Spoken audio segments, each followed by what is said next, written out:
together.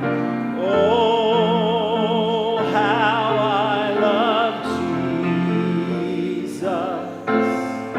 Oh, how I love Jesus. Oh, how I love Jesus. Because he first loved me. Let's sing it one more time. Oh, how I love Jesus. Oh, how I love Jesus. Oh, how I love Jesus. Because he first loved me. Praise God. If you're glad to be in church tonight, would you say amen? Amen. I want you to stand with me. Take your Sing to the Lord songbook. And I want you to turn to song number 467. Sunday, I'm going to do my best Sunday morning to preach about progress. And I trust that it's the cry of all of us that God would help us to grow in grace. Lord, lift us up. Help us to make it to higher ground. Let's sing it together. I'm pressing on the upward way. New heights I'm gaining every day.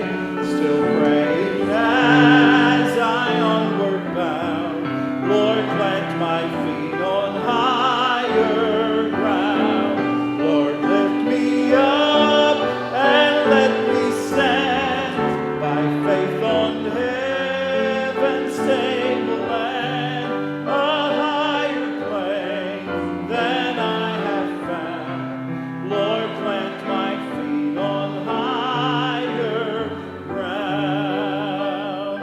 My heart has no desire to stay where doubts arise and fears dismay, though some may dwell where these abound. My prayer, my aim is higher ground. Lord, lift me up and let me stand by faith on heaven's stable land, a higher plane than I have found. Lord, plant my feet on higher ground. I want to live above the world, though Satan's darts at me are hurled. For faith has caught the joyful sound, the song of saints on higher ground. Lord, lift me up and let me stand. Heaven's stable land, a higher plane than I have found. Lord, plant my feet on higher ground.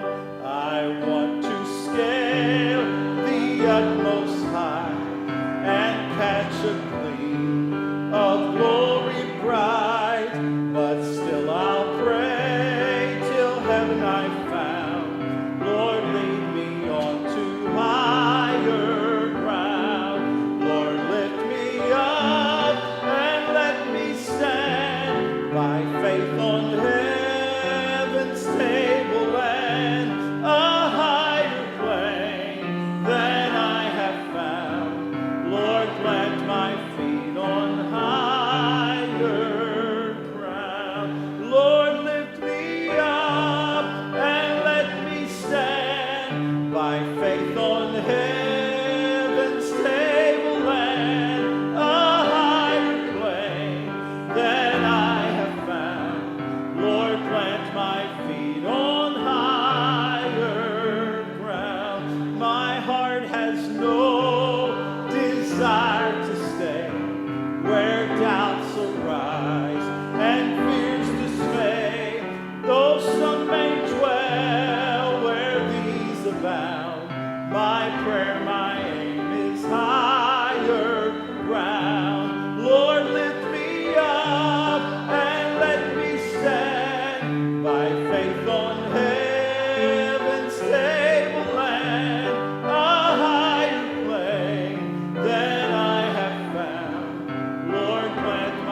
thank you that we can be in your house again tonight.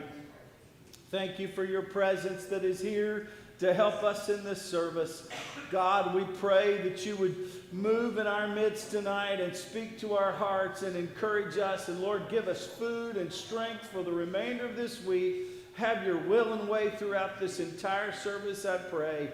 In Jesus' name I pray. And all God's people said, amen. Amen. You may be seated. If you'd like to hear the kids' choir sing tonight, would you say amen? Amen. You know what? I think it is your turn. I don't know what's so special about this mic. Avery, I'll let you have it next Wednesday night, okay? Is that all right? All right. Huh? I did? I said it to Avery last time? Yeah. Then I need to give it to Avery, don't I? Avery, here you go, buddy. Here, thank you for remembering, Ethan. Here you go, buddy. You can give that one to Steph. She's going to sing with y'all.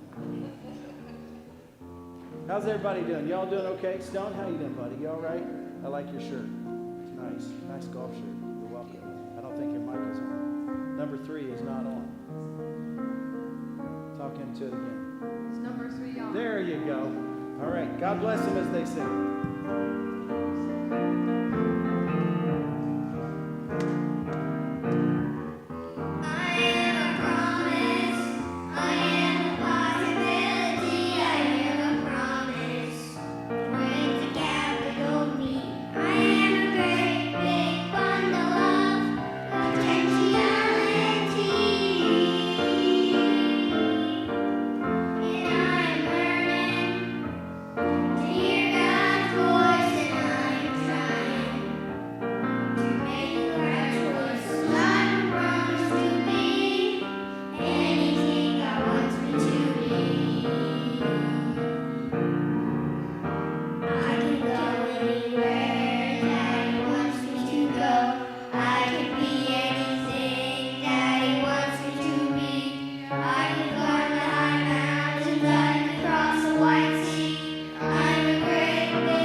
Just hand it off.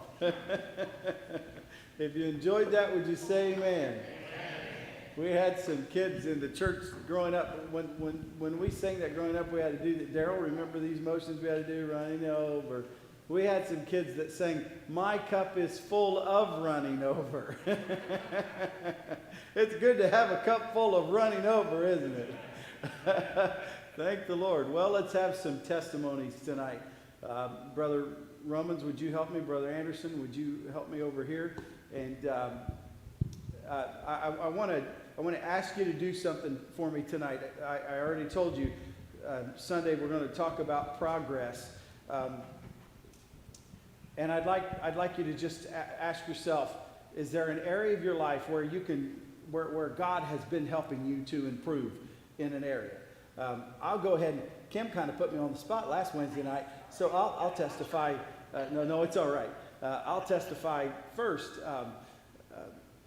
God has taught me, I feel like, so much in the past now almost 3 years. And I hope what I'm learning the most, and I do believe I can say from my heart He's helping me, is that He does a much better job of fighting battles than I do. I'm a rather impulsive person. You know, I have a fix-it personality, or if I think something, you know, if I've been wronged or someone has said something that's not true, you know, my personality is just pick up the phone and set the record straight. And the Lord is teaching me that He can fix our problems and fight our battles more than we can already. And I thank the Lord for that. I'm not sure that I could have said that a few years ago, but I'm grateful that God, it doesn't mean I won't need a tune-up now and then, but I'm grateful that God is helping me. So where's there an area in your life where you can say, you know what, God is really helping me? And it just dawned on me the other day that God was really helping me in this area. If there's something like that, I'd like for you to testify about it tonight. I may weave it in. I won't mention you by name, although you're going to testify, so we're going to know. But I may weave some of it into the sermon Sunday. But who would like to be the first to testify this evening? Well, you help yourself. It's been a few years ago, but I lived in this apartment. And the people who lived downstairs from me, I was always trying to get them to come to church. And one day I was down there and the son-in-law came in. And he said, Dolores, you must have prayed for me. My car started. So as I left their apartment, I was walking up the steps, I was talking to God and I said, God, I didn't pray for him, but if I hadn't, I would have thought you answered my prayer. And God spoke to me and said, I help everyone, but the Christian gives me the credit for it. And that is so true, because God, He feeds the sinner. He let His Son die for the sinner, and He does help everyone. That's right. That's a good testimony. It rains on the just and on the unjust. Sister, help yourself.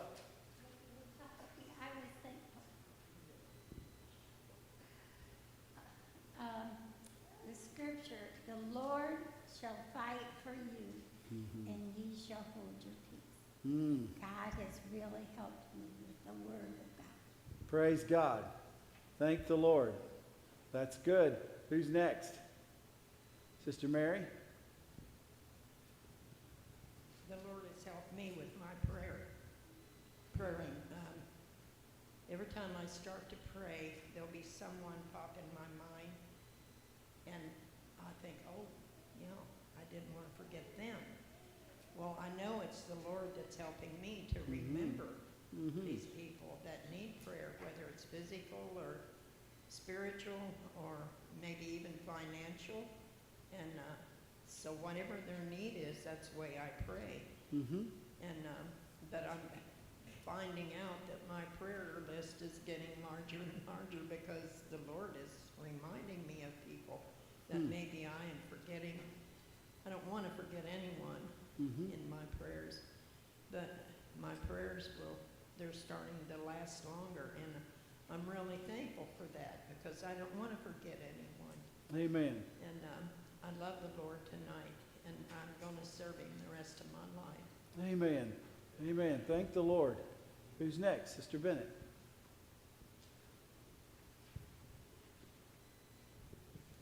I don't know, maybe sometimes when I think of progress, in a tangible, I want to, you know, yeah, here I've made progress. I got my fall cleaning done. I did this, I did that. And I can see the positive results of that progress that I put an effort to. But I think sometimes then maybe in my thoughts is, well, I'm not making progress at witnessing to this one, or I'm not making progress there. But I don't know what's going on behind the scenes. That's right. And I don't know every time that God puts them into my way, what I've said that's going to help them, what I've said that's going to hopefully not hurt them. I talked to you a few weeks back about the little girl Molly behind me. I never met her before. And I was walking the other day, and the horn honked. It had pulled, I believe, out of her driveway, and I thought, well, that must have been Molly.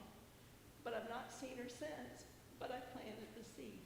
And it's God's job to work that seed. That's I may right. not see the progress I think I want to see. And then we've been dealing, Roger and I have been praying and dealing in our minds of Al Roseberry. And I was cleaning my windows Monday, and I had the window up and out and was cleaning it. And he walked by, and I just shouted at him from the window, you know, kind of looked back, and I went, it's me, it's me. I don't want to miss that progress that God puts in my path to help them. And then I don't want to miss the progress he wants to do in me. And sometimes when I feel like, oh, you have failed, horrible, I used to crawl in the hole and hide and let God work it out here until it's taken care of. But that don't always work that way, because the progress teaches you better to follow and live closely to him. And like you said, it's best to let him take care of it. And I'm like you, I'm a fix-it. Just ask Roger. If it's broke, I want it fixed yesterday. I don't care if it's a relationship or a car or whatever. But God's helping me, I hope. You can tell you better. To be more patient. Progress and patience. And you don't think of progress and patience in the same sentence, but progress takes time. And I want God to work on me and drawing me closer to him, that I see a vision from him, not what I think, but what he thinks. Amen. Amen. Praise God. I think Sister Paula Dudenhofer was about to stand up. I was thinking there was a lot of things that he's been working on with me, and kindness is one of them because of drivers and everything. And I've been putting sayings on my mirror, and I saw on a church bulletin board, I said, kindness is always in season. And that's something I wanted to remember. But I read in my devotional, I think it's called Jesus Calling, and whenever things don't go your way, just say, oh well. And so I've been working on that, because, you know, I have this plan, and, you know, I have everything in its time.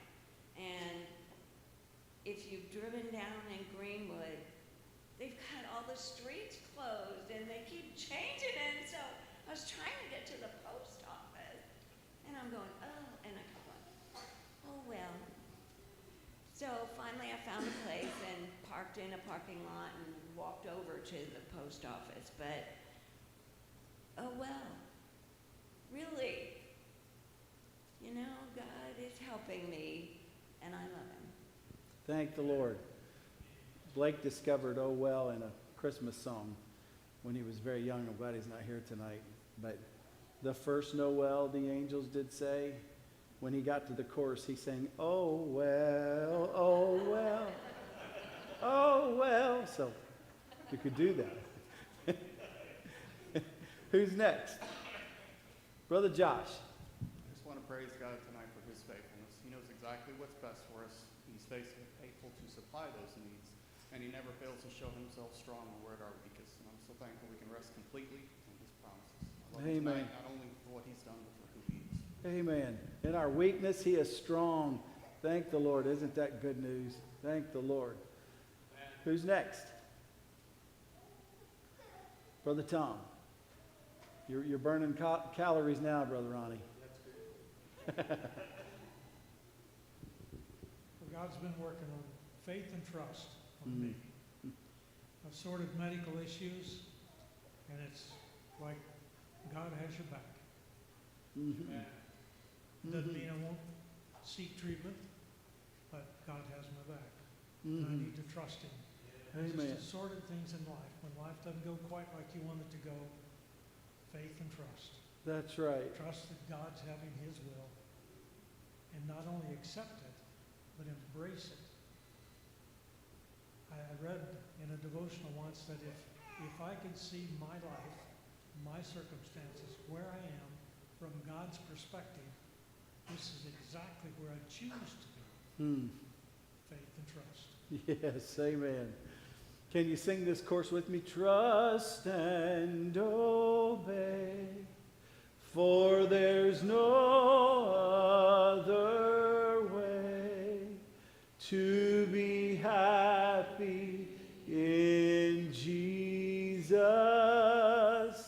but to trust and obey. Let's sing it one more time. Trust and obey, for there's no other way to be happy in Jesus but to trust and obey. Praise God. Who's next? These are good testimonies. Anyone else?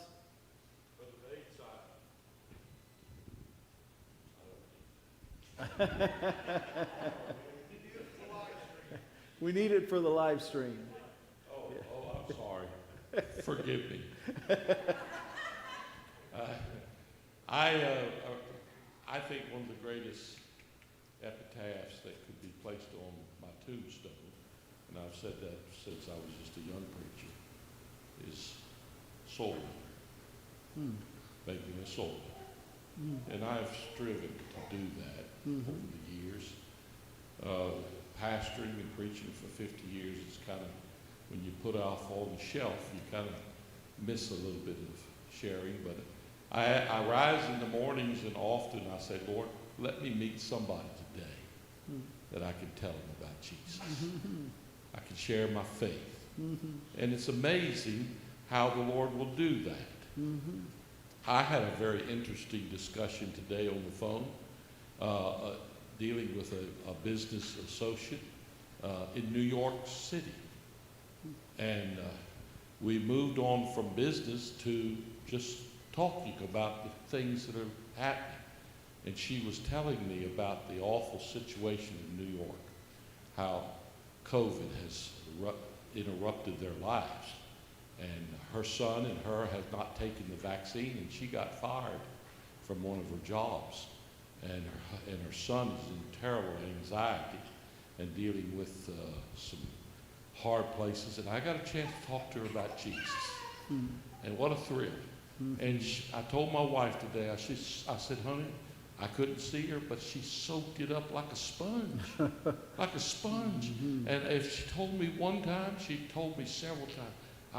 I said, I don't mean to take up your time. Oh, I appreciate what you're saying. I told them about Jesus, and I told them about my nephew coming to Christ and instantly delivered from drugs and alcohol. And she was just aghast. And I could tell she didn't know anything about Christ. And she texted me before I came to church tonight in response to a text I sent her. She said, my husband is a Jew, and he doesn't understand my son and I guess they're Gentiles, would be considered, but I just put two and two together. But I said, I'll be praying for you. And I asked the Lord, let me testify and tell her. And I came to my mind, I said, I know what I could do. I'll tell her to go to Brooklyn Tabernacle in Brooklyn, New York, Jim Cymbala. I said, go there and visit that church. That man is a spirit-filled preacher. And what I've heard of him, I've never been there, but someday I'd like to be able to go. And she said, I'll look that up. Wow, wouldn't that be amazing? You never know who you're going to talk to. Get a chance to share your faith. And that's what is the greatest joy of living the Christian life, is telling people about Jesus. Amen. And sometimes I have to apologize that I don't mean to take up your time, but I'll talk to them till the chickens come home to roost. But I have something I want to share with you, give you a food for thought. I got a chance to talk to a tradesman, and we had a problem, and he came to one of my places, and I got to talk to him, and he said, I'm a Christian. He said, I'm a strong Christian. And he said, my wife is a chaplain in the United States Air Force. I said, I'm a student of the Bible. I said, well, that's wonderful, Rick. And I got a long conversation with him. Pastor, now he shared something. I don't want people to think I'm off the wall here, but I kind of have embraced it. He said, I'm a student of UFOs. He said, I study the issues and read a lot about the UFOs. I said, well, that's interesting. He said, a lot of people don't understand what they are. I said, really? And he was getting me into deep water here.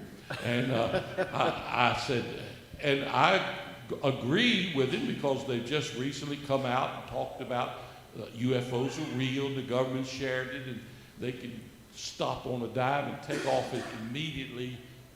And he said, I'll tell you what they are.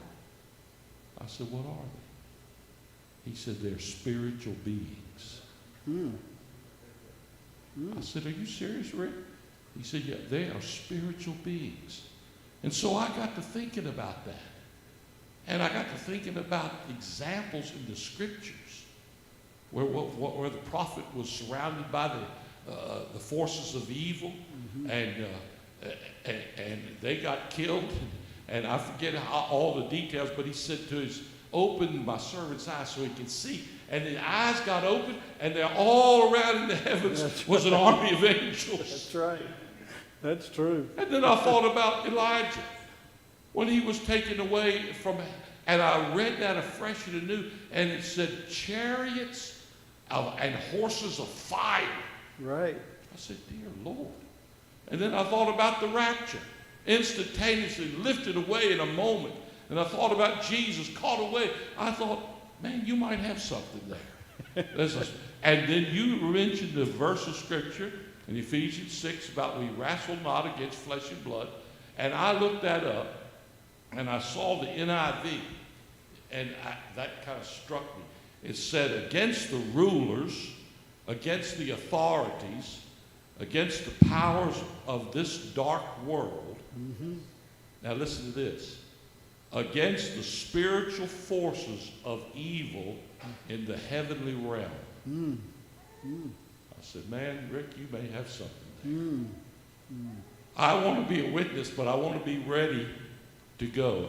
I tell you what, there are spiritual forces at work in this world. That's Whether right. you think they're in the heavens, they're here on this earth. That's right. And they're in high places. That's right. And they're working against God's people and the Word of God. That's And it's terrible. It's true. And though. we need to be strong. I want God to help me to make some decisions before I have to come to the point where I'm forced to make those decisions. Right. I'm going to stand for Jesus. Amen. Stand for Him. Amen. And I'll just throw this out and then shut up. My wife, I was talking to my wife, and I've had 2 occasions in my life where I saw spiritual beings. 2 occasions. One of them was, I think, a demon, and the other one was an angel. And I'll just quickly tell you about the angel. My wife and I were in Haiti, and the awful demon possessions was there at nighttime. You could hear the drums of voodoo, and scared her to death and frightened me a little. But I remember one time we were traveling in the hot tropical sun, and she was perishing for water. And I wasn't too far behind. We didn't have any water. And I stopped in this mud hole in this Haitian hut. And I said, oh God, we need help bad. And I went into this hut, and the only time that I drank or sipped a beer was there. I'll have to confess. Because I said, I'd been in Port-au-Prince, and I'd been at the bottle company there, and you had to be careful what I said, do you have root beer? And the guy said, yeah, root beer. Yeah. And he popped out this beer and gave it to me, and I opened it up, and I took a taste of it, and I said, oh, Lord. I said, it's beer. And I said, I can't drink this. I can't drink this. And a guy standing just about from me to brother here, he was holding out his hands, and he had no hands. I said he was holding out his hands. He's holding out his arms, and he had no hands. They'd been chopped off. And I just took the beer and threw it in the air. He caught it with his nose and began to drink it down. And I was so frustrated and so broken. I said, what are we going to do? And all of a sudden, an angel, I'm convinced of it. I look back and I've talked to her. I'm convinced an angel tapped me on the shoulder. Now, we're out in the boonies. I mean, the boonies. A place where you wouldn't believe the condition of the situation. And he tapped me on the shoulder. And he said, would you like some water? I said, I sure would. He said, go out there in my Land Rover. There's a big igloo cooler full of water. Help yourself. I went out there and drank till I was embarrassed. I turned around to find him, and he was gone. He was gone. Never saw him again. And my wife agreed with me. She said that was an angel that God sent to give us water in the midst of the tropical heat. God is the Spirit, and they that worship Him must worship Him in spirit and truth. That's right. Amen. And we're in a spiritual battle today. We are. More than a physical battle. We're in a spiritual battle. And we need to buckle on the whole armor of God that we might be able to stand against the wiles of the devil. That's right. And not be afraid. And plead the blood. Amen. Plead the blood over the situation of our country and our government, our churches, and ask God to send us a baptism of His Spirit. Praise God. And fill us afresh and anew. Yes. That we might be powerful Christian witnesses. Amen. Amen. Sorry for taking so much time. That's okay. Amen. You know, I want to share something real quick. You mentioned that the lady you talked to in New York, her husband was Jewish. I don't get into a lot of things that people label as being prophetic, because first of all, I want to tell you what the Bible says. If someone prophesies something and it doesn't come to pass, they're supposed to be labeled a false prophet. All right? Not they didn't get it wrong that time and maybe they'll get it right the next time. The moment they prophesy something and they get it wrong, you better wake up. All right? So I've heard, I've been alive through a lot of them, as you have. If anybody remember 88 Reasons Why Jesus Was Coming Back in 1988? Boy, a bunch of people bought it hook, line, and sinker. A lot of holiness people bought it hook, line, and sinker. And so I'm extremely skeptical when I hear something. And you can't always trust what's being shared on Facebook as being real news. You can't do it. And it's easy. I've seen people share stuff from the Babylon Bee thinking it was real news, and it was fake. And they didn't realize it was fake. But this is now official news. I'm not telling you something that is fake. But 5 spotless red heifers were born in Texas. And they have now been sent to Israel and have been accepted as being 5 spotless red heifers. Now, you know the significance of that? At some point, they're going to sacrifice one of those and burn its ashes and put it in an urn, and that's going to go into an Ark of the Covenant as they rebuild the temple. And when I read it, you know what I said? Hallelujah. And again, you can't believe everything, but to not believe that God's clock is still keeping perfect time would be very wrong of us. And that is something that will have to happen. And so I just wanted to share that in relationship to what you said. Who else has a testimony? Anyone else want to testify tonight? Go ahead, Brother Adam.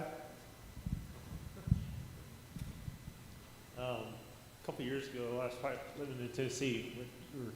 You're saying, I heard somebody sold their house and put it on the radio that Jesus is coming, and I'm thinking that was just really dumb, But anyway, I just want to thank the Lord for Mom and I went down to Bristol, Tennessee, and for the weekend, and we didn't have very much sleep for the weekend. It was very short, a lot of traveling to do, and we just prayed that the Lord would protect us, and He did, and watch over us, and we were traveling Saturday night, and we had to get a hotel, and we were just like, Lord, we want to be in church, and we were trying to get to Lexington, so we traveled a lot, so we only had about maybe like 5.5 hours of sleep. We got up and we went to Lexington, and we made it just right on time for church. My brother and his pastor were there for a revival, and so we got to see them, and got to see my niece too, got to hold her, and that made me happy, and his message was really, I really liked his message. It was about something is missing, and it was revival. And he was also he talked about when Samson, when he fought off the Philistines like 2 times before he actually, lost his strength the third time. So Delilah was like, hey, the Philistines are on you. And he said, well, I'm just going to go out there and beat them. Well, he actually, she actually found out, that he would lose his strength if, he would cut his hair. So he woke up and he went to try to go fight him, but he didn't realize that God was not with him. And, sometimes that he was like, if we're all being honest, there's just maybe a little something that is missing in our lives sometimes. That I'm trying to think of what to say, but yeah, it just really spoke to me, and I'm just like, what? If there's anything that's missing, I just started praying. You said anything that's missing, Lord, I just always want you in my life. Amen. Yeah. So I was thankful for that message, and just thankful for safe traveling mercies on the way home, because we did not have much sleep at all. And I remember the last time I didn't get enough sleep, I was in a wreck, and it really, scared me to, travel. But I was just thankful that God was watching over us, and I was just thankful that I got back here on time for church. Amen. Sunday night. Amen. Amen. Praise God. Brother Terry? Amen. When you weren't here then, but the Millers and 3 nurses and I went to Haiti, and we stayed in Port-au-Prince. And we had this compound there where the guy that was head of the missionary compound. Well, less than a block away, there was lots of devil worshiping services going on, and it doesn't scare you, but it makes you think about that they're around the world. But you just said a while ago, one thing I'm still learning is to be patient, and of course God's being patient. I said, boy, Lord, if I were God, I would send a plague on all these homosexuals. I'd do this, and let God getting them live their life out. But they're making the wrong choice. But in the end, we have to pay for our choices, and I'm glad He's being patient with me. Praise the Lord. Amen. Amen. Anyone else?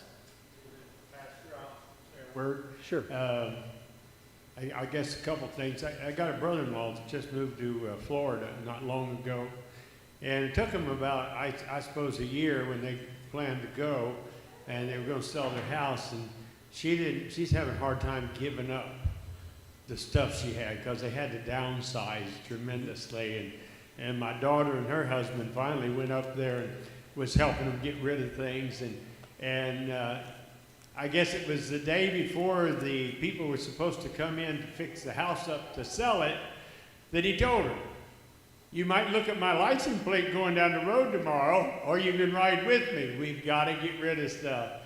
And she finally did. And when she came back after the house was fixed and they was getting ready to sell it, which they did, said she went in, she looked around and said, I never did like them cabinets anyway, and walked out. It was okay.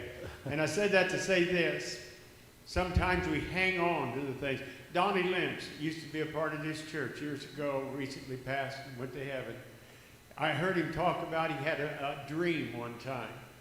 And he said in his dream the rapture had taken place. Some of you may have heard him tell it.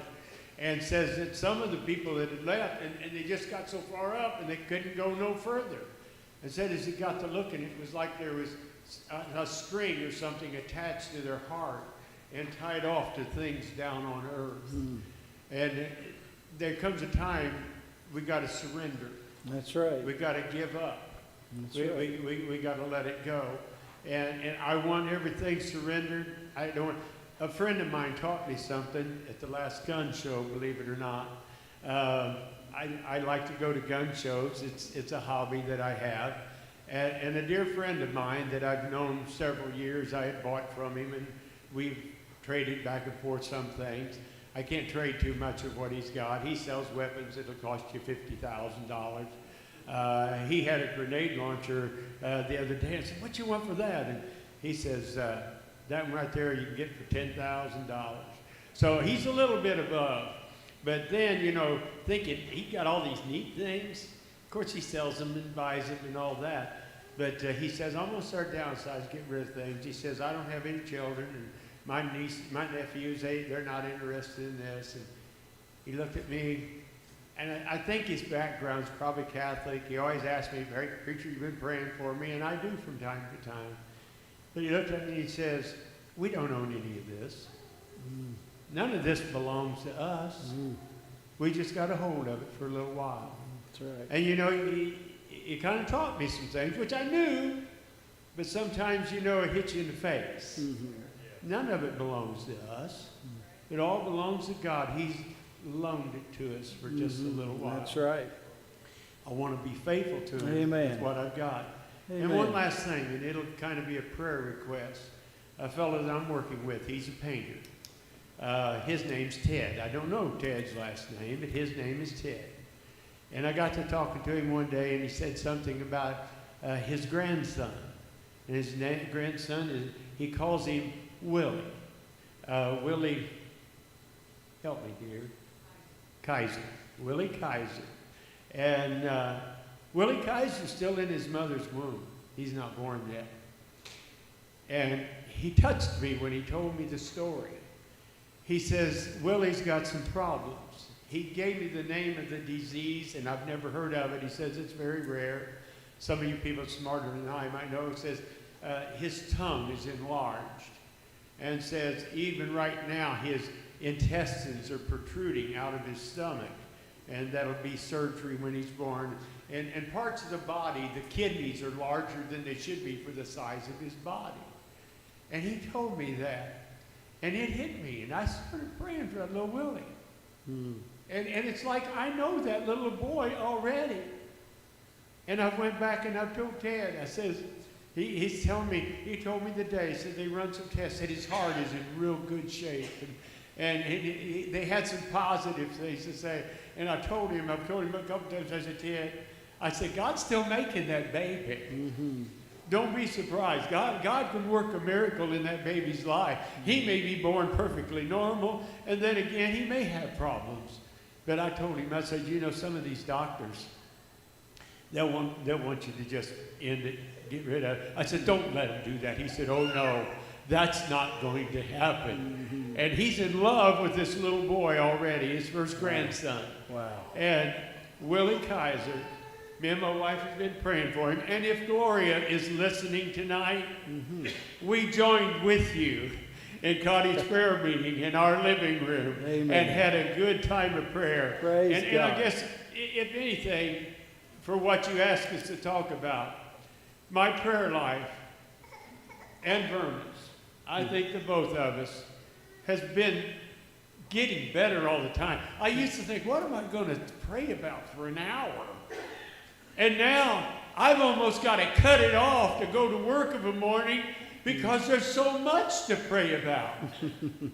Just start praying. Now, all you got to do is stand where you're at in your mind and look out at this congregation and start calling people by names and bringing them up before God. And you won't have a problem filling an hour.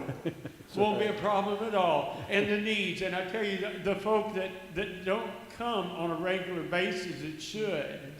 And I'm not judging. I don't know what's going on in their lives and, you know, their jobs. And I don't know. But I tell you what, my heart's been heavy for some. And I'm praying for them that God will just open their hearts and that they will surrender. Mm-hmm. Amen. My car, went to the credit union tonight, and I just spent $200 and some for a battery yesterday. I thought the battery was going bad and it wasn't charging right. So I thought that was it. Well, I got to the credit union. I think it's a starter. My vehicle would not start. So what am I going to do? It's church night. I called my neighbor, which you folk know, Crystal's dad. And I called my neighbor and said, can you come pick me up, take me back to the house? My car's messed up. And he did. He's a great neighbor. And brought me home because I didn't want to deal with that car tonight. I can deal with it another night because I want to be here tonight. Amen. Amen. And Pastor, you said, you do what you want to do. And God has helped us tremendously in our Praise prayer life. God. And I'm so thankful. And from time to time, he actually visits with us while we're there. And those are precious moments. Thank the Lord. Praise God. Thank the Lord. Anyone else? Sister, well, let's have Sister Carpenter. Where are you at, Brother John? You head over there to Sister Taylor. Go ahead. This is also a prayer request. You mentioned that Beech Grove Facebook page. You'll understand in a minute why I'm saying this, but I was looking at it, and someone that is known to be, a good person made a comment on that page about the fall festival that they had never seen so many white trash people. So my prayer request is Saturday, after the parade, I went down to get a sandwich before I went home.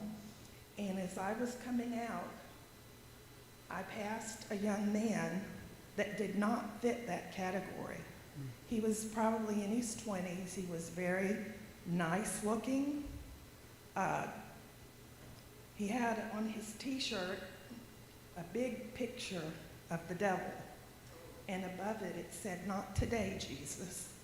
And that just broke my heart. I don't know who he was, but I would request prayer for whoever he is. Absolutely. Absolutely. Sister Taylor. I would encourage Brother Roman. My great-nephew passed away at 7 months with cystic fibrosis. When she was pregnant with her second son, they told her, they said, "We see a light." They would do high powered. They didn't know that either one of them were carriers of it. And if it keeps getting brighter, it means he has cystic fibrosis. Well, towards the end, it did. It kept getting brighter. And the Lord laid it on my heart to start praying for him. And when he was born, he did not have it, and he's not even a carrier of it. Thank so the Lord. God can heal in the womb. Amen. Praise God. But I also have 2 prayer requests. Our son Daniel needs prayer desperately. Okay. And then we got a text from our youngest son, Tim.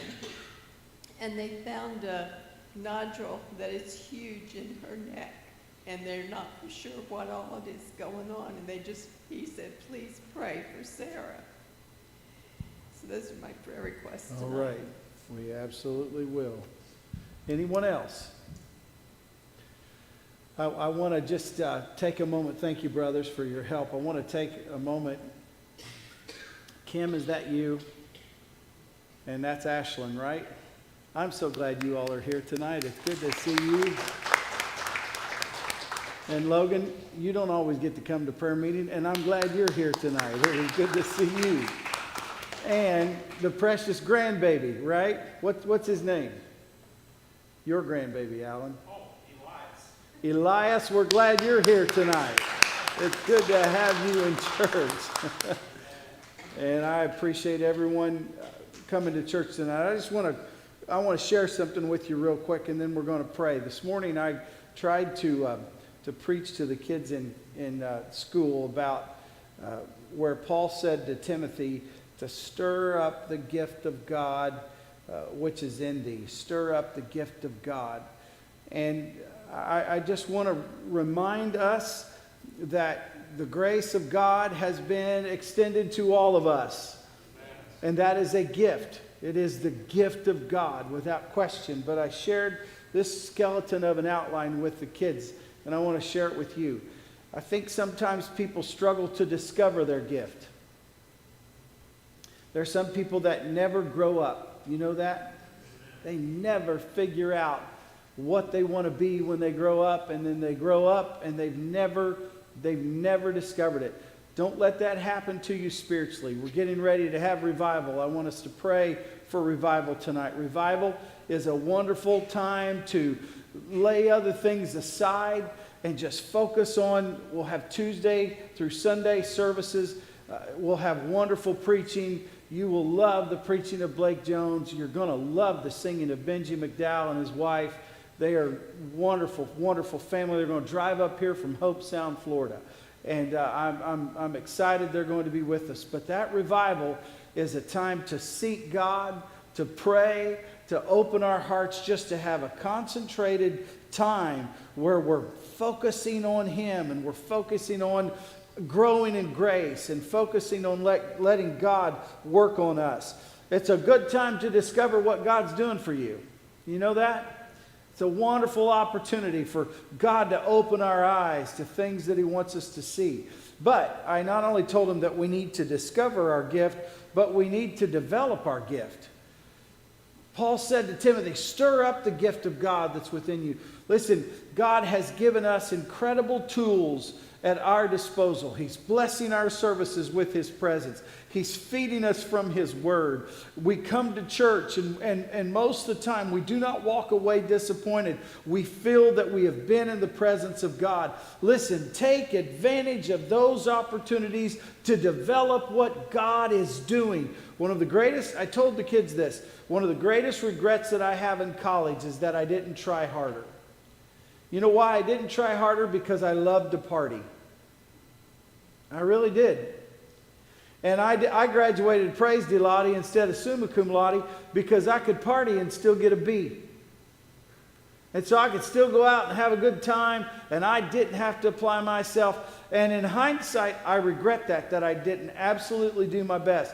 Folks, let's determine that by God's grace, we're not going to let God's grace be in vain in our lives, but we're going to let it grow and flourish, and we're going to make progress. I'm going to preach about that Sunday morning. We're going to make progress. Develop your gift. But here's the last thing I want to share with you. While we need to discover our gift and develop our gift, at the end of the day, we have to defend our gift. We have to defend what God is doing for us. You know that? These testimonies tonight about spiritual beings were not off track. They're real. We do wrestle not against flesh and blood, but against principalities and powers. The devil, and again, I told you Sunday, I'm not worried about false gods. I'm not worried about statues of false idols. The power of Satan does concern me.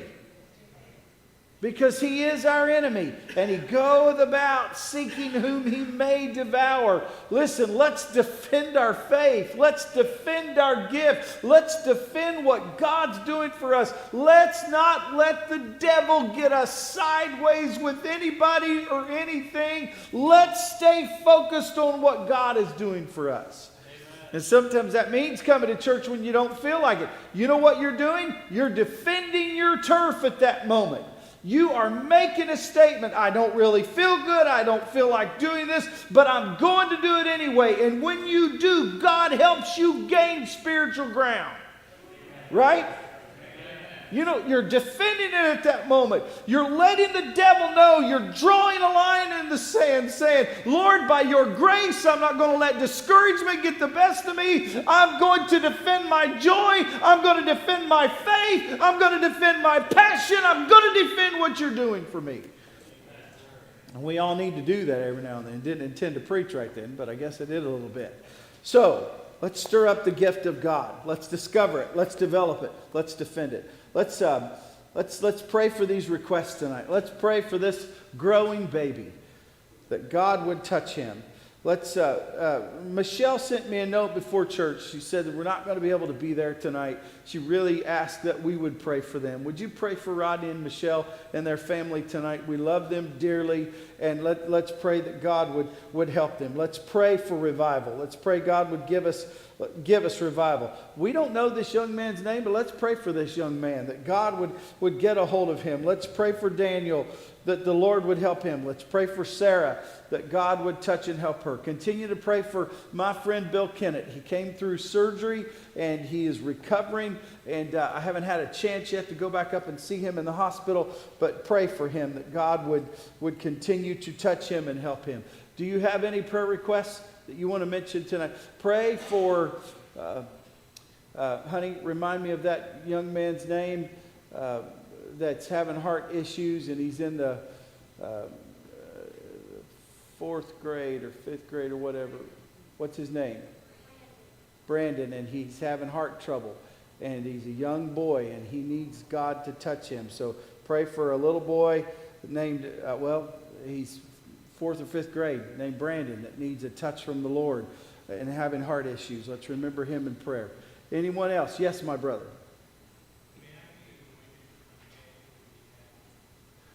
Your son Daniel's? Absolutely. When we kneel and pray, I will anoint you, without question. Yes, my brother. Yes. Yes. Let's pray for Derek. Anyone else? Yes, my brother. Yes.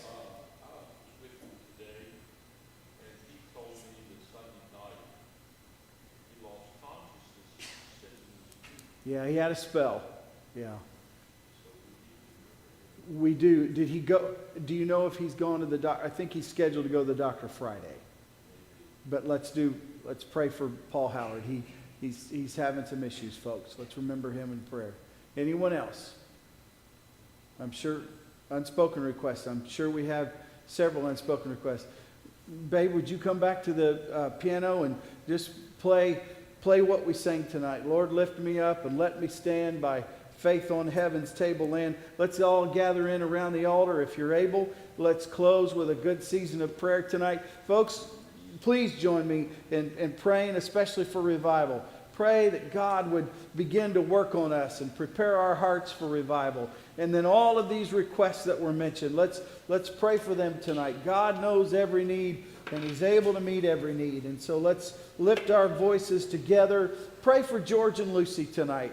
They're having physical issues. Let's remember them in prayer. Pray for Sister Ruby tonight, that God would help her. Gloria is obviously not here. Let's remember her in prayer. So let's all just lift our voices to God tonight, and let's pray that God would help us. Lord Jesus, we thank you for your presence in this service tonight. We thank you for your goodness to us. We thank you for every testimony. Oh God, we thank you that you're helping us to grow in grace. Lord, we thank you that you can help us to have progress in our walk with you. Oh God, we want to defend what you're doing for us. We want to continue to develop it. We want to continue to grow in grace. We pray, God, that you would continue to help us. Now, Lord, we have a lot of prayer requests tonight that we lift to you. Lord, we pray you would give us revival. Lord, begin to prepare our hearts for October the 11th through the end of that week, and move in our midst and help us, I pray. Jesus, we need you, and we're trusting you to help us. We pray you'd bless our workers. Oh God, use them as they come to preach to us and sing to us. We're trusting you to meet the needs of the revival. And God, just help us to throw everything we can into revival. Oh God, we pray for all of these requests tonight. You know every need. Jesus, you're able to meet every need. Lord, tonight, I pray for Daniel, Lord. Oh God, he needs you tonight. Lord, this mom and dad are carrying a heavy burden tonight. You know what these needs are, and so we anoint Brother Taylor with oil in the name of Jesus tonight. And we ask you, Lord, to touch their son. In Jesus' name, go to where he is and help him, I pray, this evening. God, you are able to do exceeding abundantly above all we can ask or think. And so we're just going to do our best tonight to tell you what we think, to tell you what we need, knowing that you know better than we how to answer prayer. And so we pray that you would touch him tonight. In Jesus' name, we anoint Brother Taylor with oil, asking you to reach out to Daniel tonight and help him, blessed Jesus. God, you are able. We thank you that you are here tonight. We pray, Lord, that you would continue to help us. Oh, God, give us a great day Sunday. Move in our midst, I pray, for Jesus' sake. Speak to our hearts and help us, Lord. God, we trust you. We believe in you. We thank you for everything you're doing for us, Lord. God, we pray for Rodney and Michelle and their family tonight, that you would help them. And oh God, we pray for others whom the devil's fighting, that you would encourage their hearts and lift their spirits, I pray. Oh God, we pray for those who could not be here tonight for physical reasons or other situations. God, be with them tonight, I pray, and help them. Oh God, continue to move among us, I pray. Continue to speak to our hearts and help us, Lord. Lord Jesus, we pray for this lady in New York City who needs you. Oh God, she's many miles away from us, but she's not many miles away from you. You can help her tonight, Lord. We pray for her. We pray for her son. We pray for her husband, that Jesus would reach out to them. Help them to find you, I pray, blessed Jesus. We know that you can find them, and I pray that you would tonight. Blessed Jesus, move in our midst and help us, I pray. In Jesus' name I pray. Amen. Amen. Praise God. Praise God. God bless you. Be safe and be blessed. Invite someone to church Sunday. Let's trust the Lord to give us a good day.